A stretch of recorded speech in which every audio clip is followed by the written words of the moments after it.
Սիրիայում արդեն հուղարկավորել են Լաթաքիայում սպանված հայերին, հայր և որդի բուտրոսները վերադառնում էին Քեսաբից։ Նրանց կանգնեցրել են ու սպանել։ Բուտրոսները ծնվել են Ասադի ծննդավայր Կարդահայում և պատմական այդ գյուղի միակ հայ ընտանիքն են։ Հոր ծնողները հիմա էլ այնտեղ են բնակվում։ Իրենք երբ քաղաք պիտի մտնեին կամ քաղաքի մուտքի շրջանի մեջ այնպես բադահեր է, որ երկու կողմեն եղած գրագոցներու միջև գտնվեն եւ չեն գրծած դուրս գալ, հետեւաբար կողմերը մեկում փամփուշտով դժբախտաբար զոհկացած են։ Սիրիայում արյունալի բախումները շարունակվում են, դրանց հետևանքով ամբողջական ընտանիքներ են ոչնչացվում։ Անվտանգության ուժերի եւ Ասադի աջակիցների միջև բախումները հանգեցրել են զոհերի ամենաբարձր թվին 2011-ի հեղափոխությունից ի վեր։ Այլ բարակամն ագար, որ լսած եմ Բանյաս քաղաքի մեջ վնասի ենթարկված հայ երիտասարդի բարական,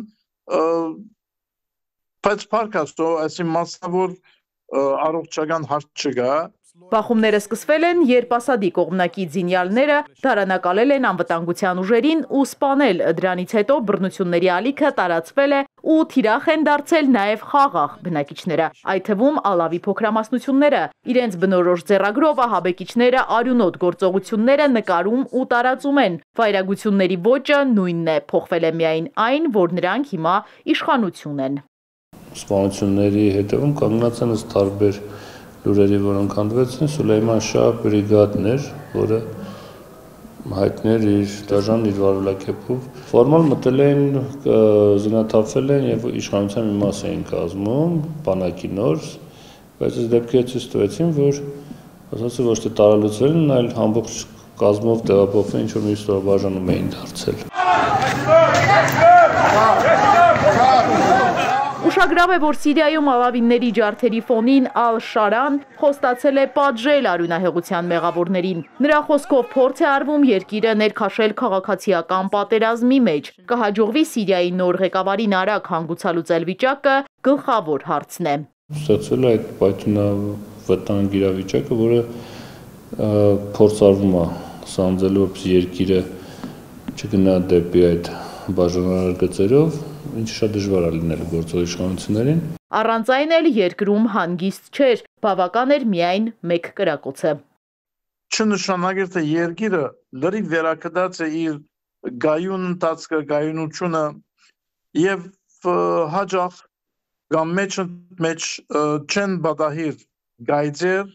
որոնք երբեմն փոցի վերածվին։ Տեղի ունեցողը շատերն արդեն ցեղասպանություն են որակել, սակայն ծավալների մասին դեռ վաղ է պատկերացում կազմել։ Այն գործողությունները, որոնք կանում է Դամասկոսը,